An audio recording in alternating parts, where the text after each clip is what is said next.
فرزند زہرا یہ حالات برے ہیں۔ کاشانۂ بصیرت ایک ایسا مکمل یوٹیوب چینل جس پر محروم بصارت کے لیے بالخصوص اور تمام افراد کے لیے بالعموم سینکڑوں کی تعداد میں اسلامی کتب دستیاب ہیں۔ لہذا گزارش ہے کہ آپ اپنی ذمہ داری نبھاتے ہوئے کاشانۂ بصیرت کو سبسکرائب کرنے کے ساتھ ساتھ بیل آئیکن کو پریس کیجیے تاکہ آپ علم کے حصول کے ساتھ ساتھ مذہب اہل بیت کی اشاعت میں بھی اہم کردار ادا کرتے رہیں۔ کاشانۂ بصیرت، کاشانۂ بصیرت، کاشانۂ بصیرت۔ فرزند زہرا یہ حالات برے ہیں۔ بسم اللہ الرحمن الرحیم۔ السلام علیکم۔ یہ کتاب آپ کے لیے کاشانۂ بصیرت کی یوٹیوب چینل کی جانب سے ریکارڈ کی جا رہی ہے۔ نام کتاب علی کی بیٹی، تالیف ڈاکٹر علی قائمی۔ اب ہم کتاب کا پارٹ نمبر 24 پڑھیں گے۔ باب نمبر 10، صفحہ نمبر 271۔ نمبر 3، وداع امام و سپردگی اسرار امامت۔ آخر شب عاشور تمام ہوئی اور صبح عاشور طلوع ہوئی۔ میدان کربلا میں ہر شخص جنگ پر آمادہ ہوا۔ حق و باطل کی دونوں فوجیں جنگ و خوریزی کی خاطر مقابلے پر آ گئیں۔ سید الشہداء علیہ السلام کی مخالف فوج میں کافی رد و قد نظر آتی ہے کہ فرزند رسول خدا سے جنگ کی جائے یا نہیں۔ بعض لوگوں نے ترک جنگ کا مشورہ دیا اور چند ایک آ کر فوج سید الشہداء علیہ السلام کے ساتھ مل گئے، لیکن اکثر لوگ اپنے آپ کو حکم حاکم سے مجبور و معذور پا کر لڑائی پر آمادہ ہو گئے۔ آج پورے کا پورا کفر پورے کے پورے ایمان کے مقابل میں آ گیا۔ امام حسین علیہ السلام نے اپنے لشکر کے ہمراہ نماز جماعت ادا کی، ادھر عمر سعد نے بھی جماعت سے نماز پڑھی۔ نماز کے بعد جناب سید الشہداء علیہ السلام نے ان الفاظ میں مناجات پروردگار ادا فرمائی: پروردگار، ہر رنج و مشکل میں تو ہی میری امید و پناہ گاہ ہے، ہر سختی و تکلیف میں تجھ سے ہی میری امید وابستہ ہے۔ میں تیرا ہی مہمان و محتاج ہوں، اس امت بد اندیش کی تیرے ہی حضور شکایت کرتا ہوں، کیونکہ میں جانتا ہوں کہ تو میرے ساتھ ہے، لہٰذا کسی رنج و اندوہ اور صدمہ و خطرہ سے میں خوف زدہ نہیں ہوں۔ تاریخ عاشورہ۔ آغاز جنگ۔ دشمن نے جنگ شروع کر دی۔ امام حسین علیہ السلام نے اپنے تھوڑے سے ساتھیوں کی صفوں کو آراستہ فرمایا اور دشمن پر نتائج جنگ کو واضح کیا، لیکن انہوں نے کوئی بات نہ مانی۔ آخر امام انہی محدود ساتھیوں کے ساتھ مبارزہ ہوئے۔ چہرہ خونین حسین علیہ السلام کی بنیاد پر جنگ کے خلاف جنگ کا فیصلہ فرمایا۔ خیام اس امام کے گرد خندق کھود لی گئی تھی اور اس میں آگ روشن کر دی گئی تھی تاکہ کم ظرف دشمن پیچھے سے حملہ نہ کر پائے۔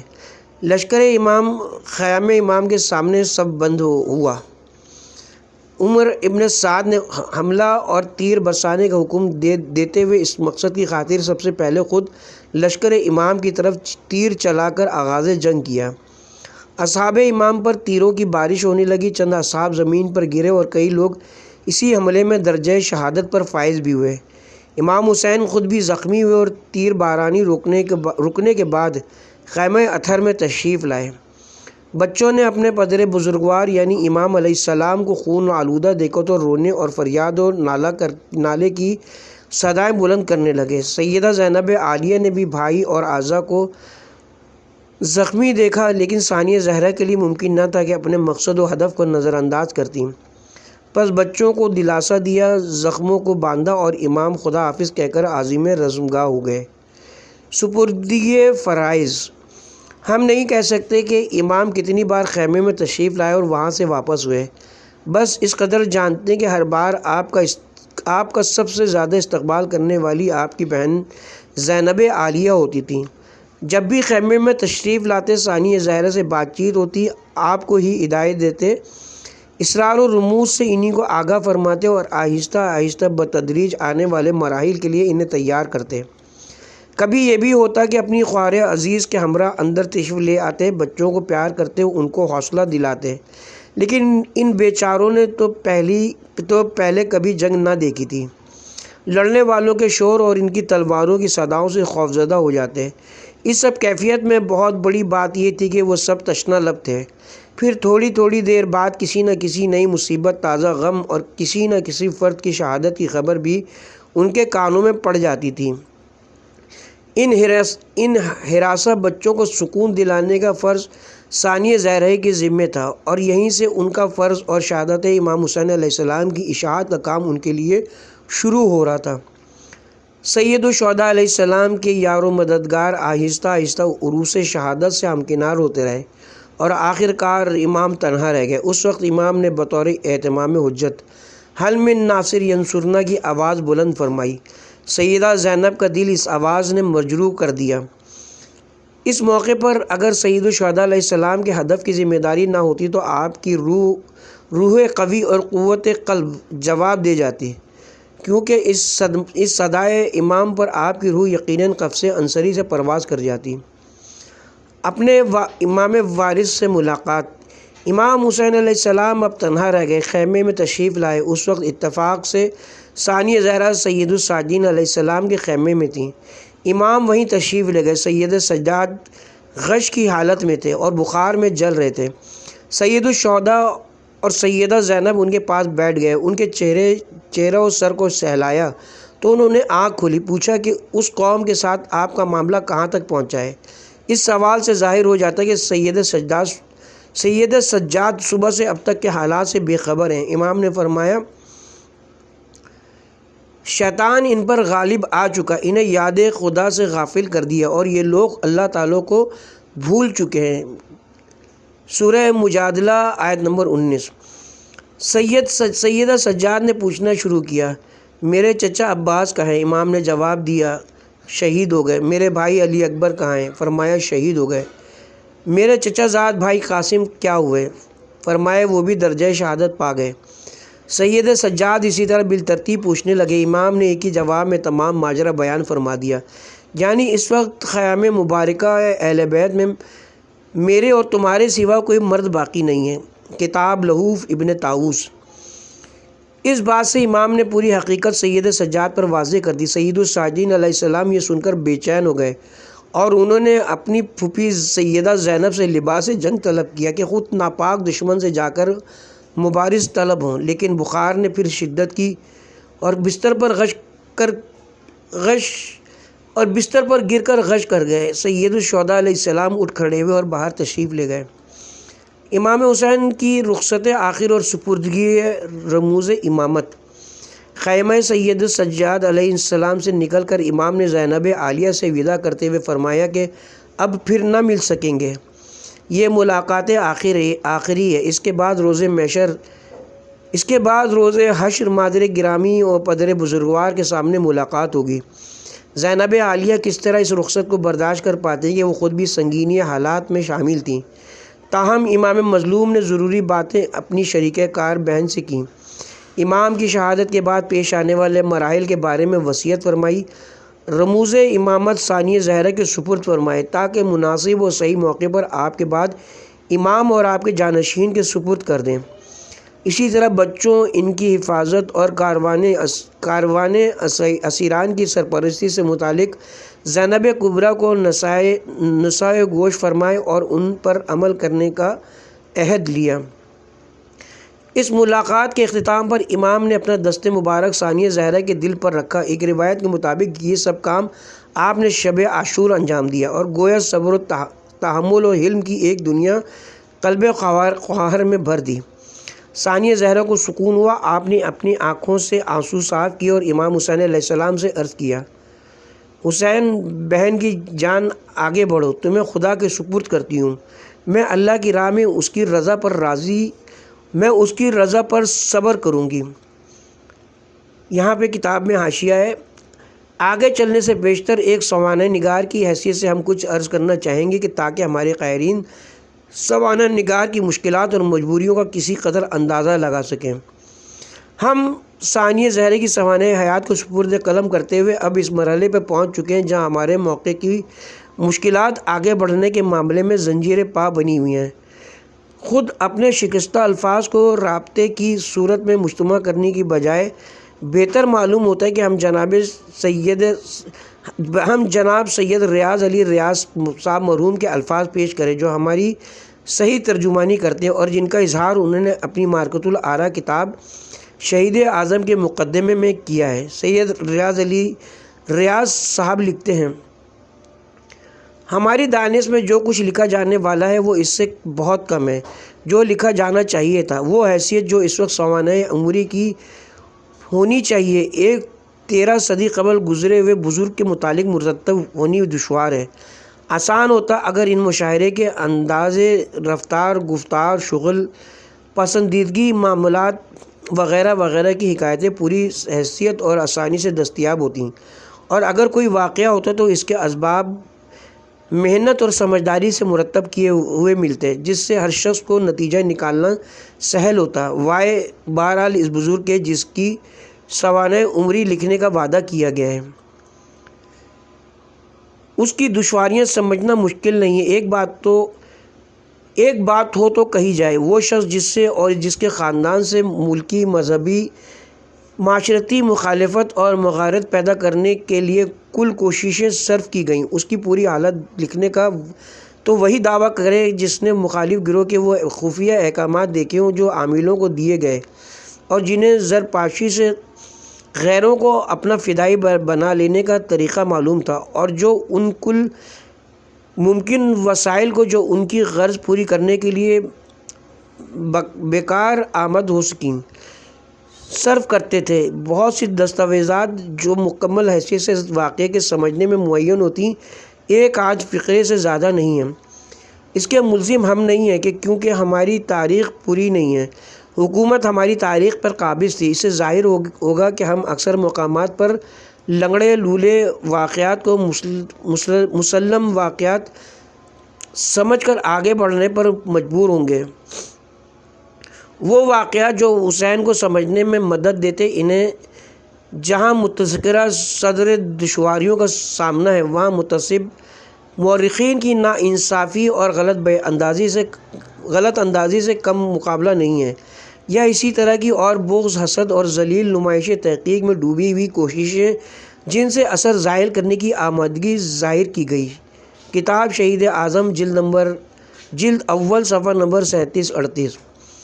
اپنی ان دشواریوں کے احساس کے تحت ہم ایک بار پھر علامہ غدیری صاحب کی کتاب زینب ہے کا سہارا لیتے ہیں تاکہ کربلا کے عظیم بھائی اور بہن کی رخصت آخر کے واقعات کو ایک جید دانۂ رموز کی سند حاصل ہو جائے اور ہمارے موقع کی دشواری بھی سمجھ میں آ سکے۔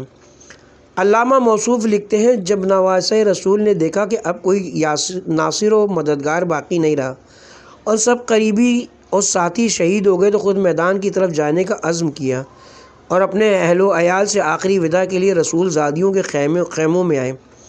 سب سے پہلے ایک شریک مقصد بہن زینب اور بیمار کربلا زین العابدین کے پاس آئے۔ امام نے مقدرات عصمت کو صبر کی تلقین کی اور فرمایا کہ آنے والی مصیبتوں کے لیے اپنے حوصلے بلند رکھو اور جان لو کہ ذات کردگار تمہاری محافظ و ضامن ہے، وہی تمہیں دشمنوں کے شر سے بچائے گا۔ آخری وداع کرتے ہوئے امام نے فرمایا، اے سکینہ، اے فاطمہ، اے زینب، اے ام کلثوم، تم سب پر میرا آخری سلام ہو۔ اس دنیا میں یہ ہماری آخری ملاقات ہے اور اب جنت میں ملیں گے۔ اس کے بعد امام نے مستورات کو حکم دیا کہ اپنی چادریں مضبوطی سے اوڑھ لیں اور اپنے چہروں کو اچھی طرح سے ڈھانپ لیں۔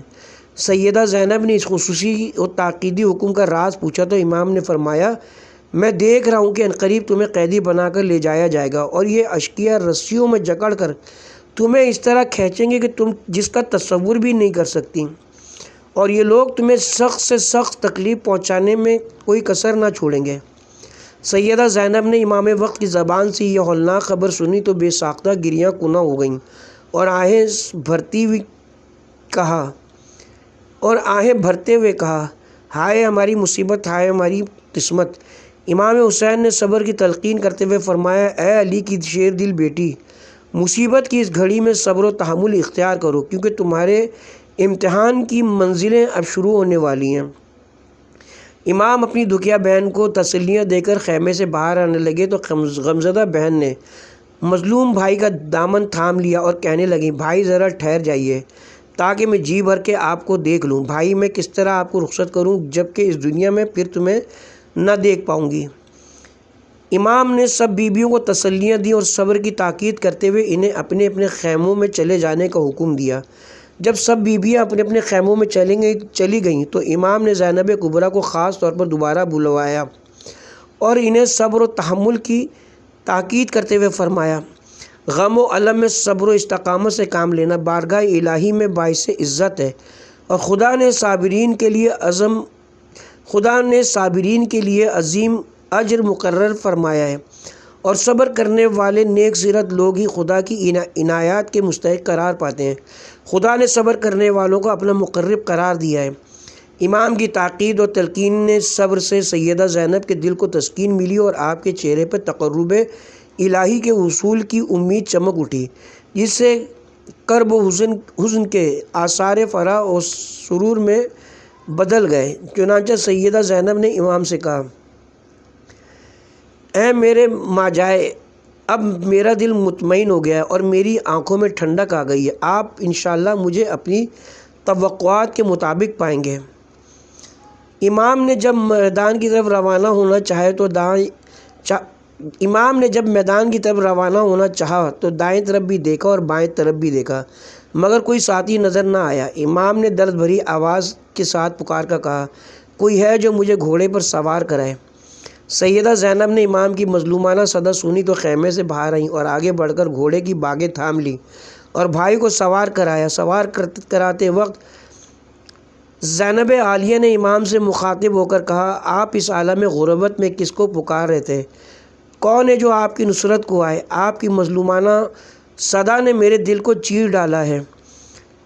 صفحہ نمبر 189 تا 192۔ اسی منظر کی تصویر کشی میر انیس مرحوم نے اس طرح کی ہے، حسین جب کہ چلے بعد دوپہر رن کو، کوئی نہ تھا کہ جو تھامے رقاب توسن کو، سکینہ جھاڑ رہی تھی ابا کے دامن کو، حسین چپ کے کھڑے تھے جھکائے گردن کو، نہ آس رہا تھا کوئی شاہ کربلائی کو، فقط بہن نے کیا تھا سوار بھائی کو۔ اس کے بعد رخصت امام کے وقت علامہ غدیری حالت خیام تحریر فرماتے ہیں۔ مقدرات کی بے قراری کا ذکر کرتے ہوئے لکھتے ہیں، سیدہ زینب کہنے لگیں، بھائی مجھے ماں کی وصیت یاد آ گئی ہے جو انہوں نے آپ کے بارے میں کی تھی۔ ماں کا نام سن کر امام کی آنکھوں سے آنسو نکل آئے اور روتے ہوئے فرمایا، مادر گرامی نے میرے بارے میں آپ کو کیا وصیت کی تھی؟ حضرت زینب نے فرمایا، مادر گرامی نے مجھے تاکید فرمائی تھی کہ میں آپ کی گردن کا بوسہ لوں، کیونکہ یہ وہ جگہ ہے جس کے بوسے نانا رسول خدا لیتے تھے۔ امام حسین آگے بڑھ کر جھک گئے۔ زینب عالیہ نے بھائی کے گلے کے بوسے لینے شروع کر دیا، پھر دونوں بہن بھائی آپس میں گلے مل کر زار و قطار روئے۔ بالآخر امام نے اپنی غمزدہ بہن کو تسلیاں دیں اور خیمے میں چلے جانے کی تاکید کی۔ جناب زینب خیمے میں چلی گئیں اور امام میدان کی طرف روانہ ہو گئے۔ کتاب ناسخ التواریخ حیات سیدہ زینب، صفحہ نمبر 161۔ کتاب زینب ہے، صفحہ نمبر 194۔ اس کے ساتھ ہی یہاں پہ حاشیہ اپنے اختتام کو پہنچا۔ کتاب کی طرف دوبارہ رجوع کرتے ہیں۔ اس کے بعد امام عازم میدان ہوئے۔ 1 گھنٹہ نہ گزرا تھا کہ عمر ابن سعد کے لشکر سے صدائے جشن و شادمانی بلند ہوئی۔ یہی وہ موقع تھا جب زینب عالیہ نے اپنے بھائی کو دشمن کی تلواروں کے نرغے میں پایا اور امام نے بہن کو خیمے میں واپس جانے کا حکم دیا۔ آپ خیمے میں آ گئی۔ تھوڑی دیر بعد اسی صدائے شادمانی نے پھر شہزادی کو متوجہ کیا، پردہ در کو اٹھایا اور دو جاسوس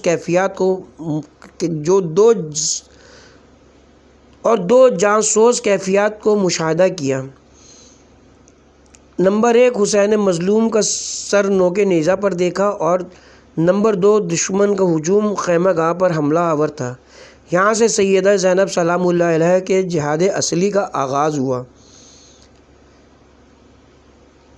نمبر 4، شب یازدم یعنی شام عاشور کے بعد، باب نمبر 10، صفحہ نمبر 280۔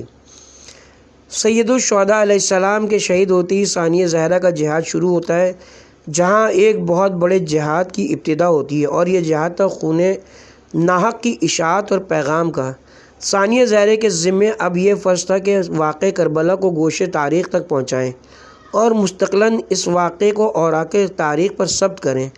اس میں شک نہیں کہ دشمن نے اس واقعے کی تفصیلات رقم کرنے اور اسے حوالہ تاریخ کرنے کے لیے اپنے واقع نگار ملازم رکھے ہوئے تھے، لیکن ان کی یہ کارکردگی بیکار ثابت ہوئی، کیونکہ جناب عالیہ نے ان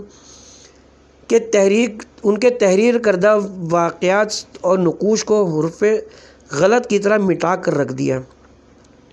یہاں کتاب کا حاشیہ ہے: دشمن دیکھ رہا ہے کہ اگر یہ گھرانہ عجیب گھرانہ ہے، مصائب اور صدمات کے پہاڑ جن عورتوں کے سر پر چند گھنٹوں کے اندر ٹوٹ پڑے، جن کی بے کسی اور بے بسی دشمن کا کلیجہ توڑے دے رہی ہے، ان کے چہروں پر خوف و ہراس، بدحواسی اور نا امیدی کا پرتو بھی نہیں ہے۔ وہ نڈر ہو کر مقابلہ کر رہی ہیں بد باطن دشمن سے، اور ایک شیر صفت بوڑھی خاتون جس کا چہرہ نور باطنی سے چاند کی طرح چمک رہا ہے، چاروں طرف پھر رہی ہے، اپنے قافلے کی ہمت بندھاتی اور حفاظت کرتی۔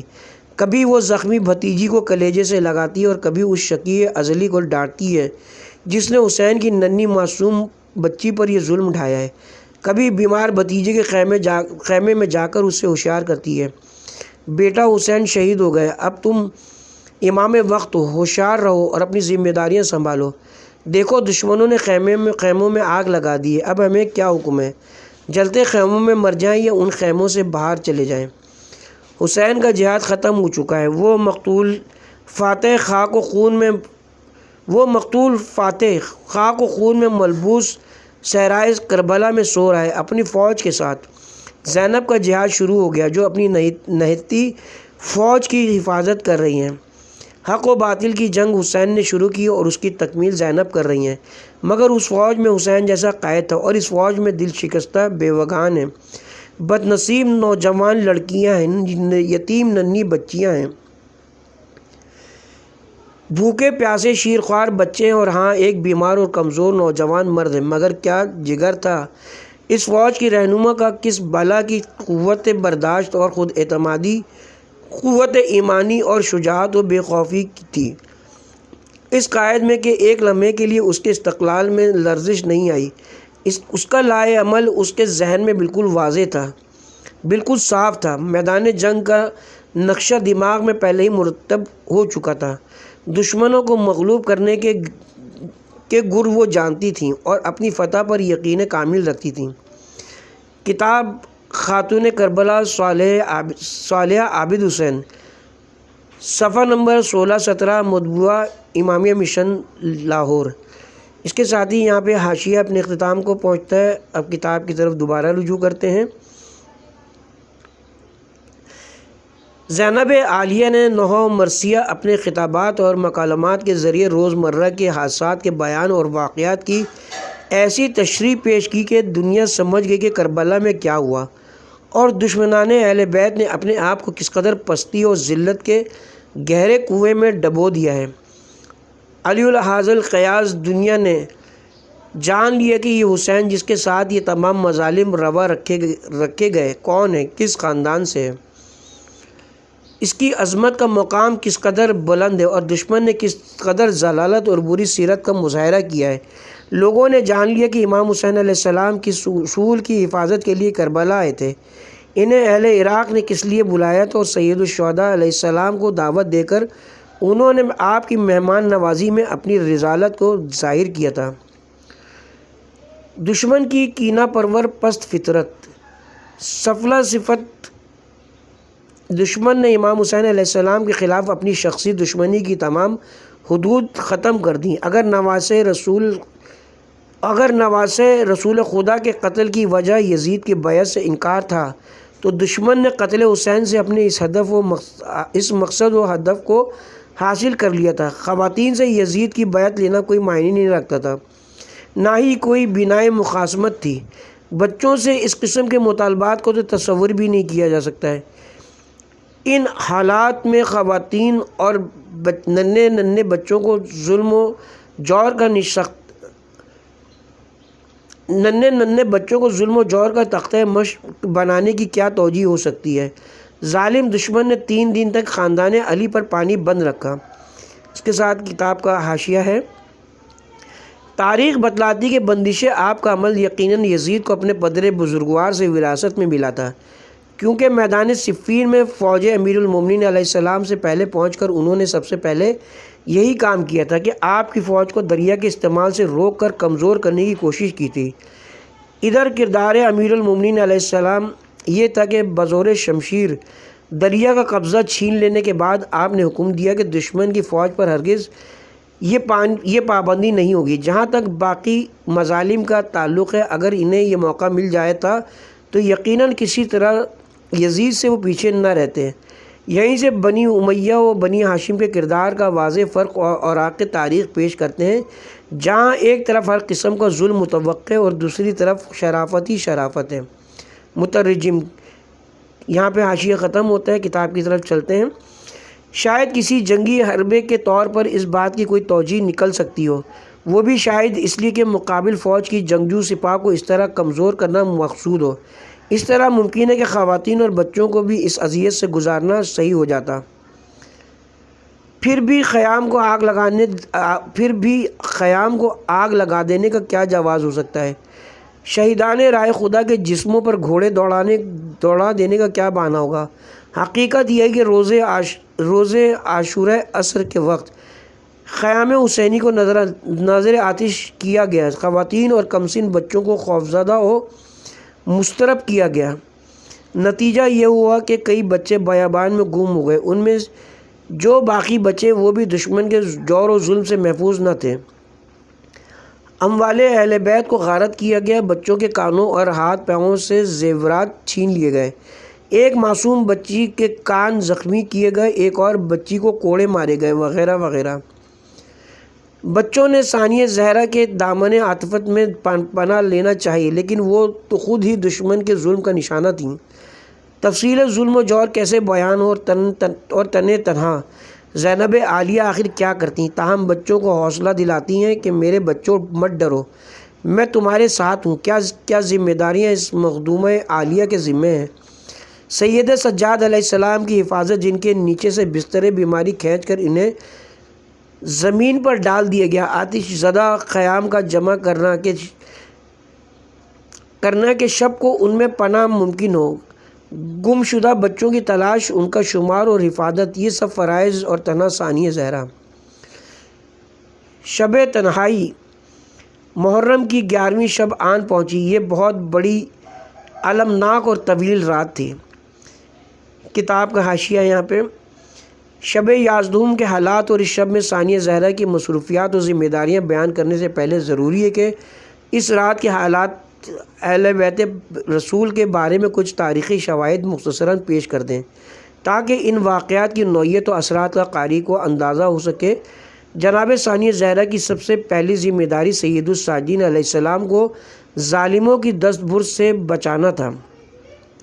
جسٹس امیر علی سلسلے میں لکھتے ہیں، ترجمہ ہے، کربلا کے بہیمانہ قتل عام کے بعد حضرت محمد مصطفیٰ کی نواسی زینب خوار حسین نے اپنے نوجوان بھتیجے کو بنی امیہ سے بچایا۔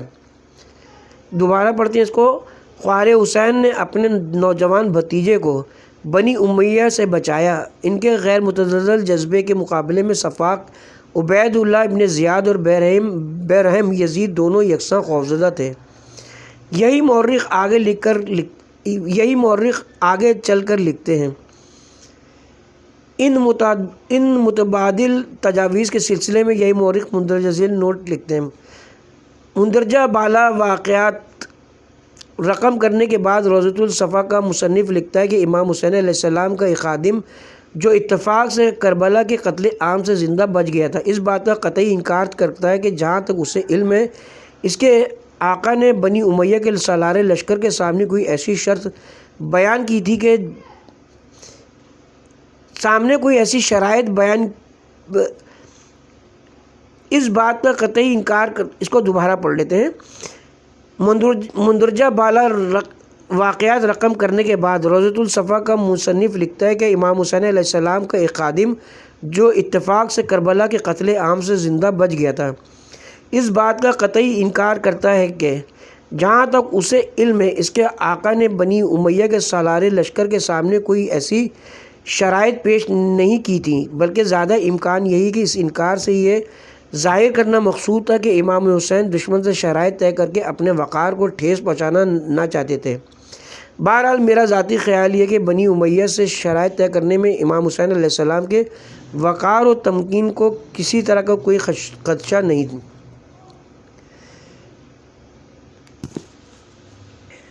تاریخ کا کوئی واقعہ سوز و گداز اور رقت انگیزی میں اس ثانیے کی برابری نہیں کر سکتا جو اس مقام کربلا پر واقع ہوا۔ امام حسین علیہ السلام کے کوفیوں کی غداری کے بارے میں تمام تصورات بہت زیادہ درست ثابت ہوئے۔ عبید اللہ ابن زیاد کے بہمانہ اور صفاقانہ احکام کے تحت ایک عموی فوج نے انہیں راستے ہی میں آ لیا۔